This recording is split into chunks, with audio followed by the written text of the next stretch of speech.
Dubai سے ایک بھائی نے سوال کیا ہے کہ جو حدیث شریف میں آتا ہے کہ جس گھر میں تصویریں ہوں یا کتا ہو تو اس میں فرشتے داخل نہیں ہوتے، تو تصویر سے کیا مراد ہے؟ کون سی تصویر دیوار پر لگی ہوئی ہو، یا اگر کوئی بکسے وغیرہ صندوق کے اندر رکھی ہوئی ہو، کسی ٹرنک میں، البم وغیرہ میں، کیا یہ اس صورت میں بھی فرشتے نہیں آتے؟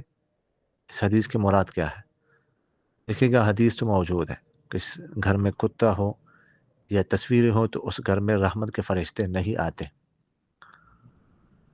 باقی جو تصویر کی بات ہے، تصویر سے وہ تصویر مراد ہے جو نظر آ رہی ہو، مثلاً دیوار پر، پردوں میں، یا باہر رکھی ہوئی ہو کسی ٹیبل وغیرہ پر، یہ محدثین اس کی تشریح یہ کی ہے۔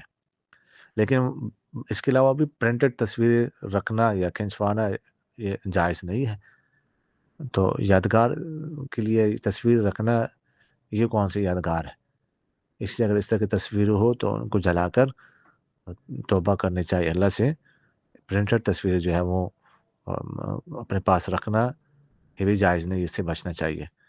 جزاکم اللہ خیر۔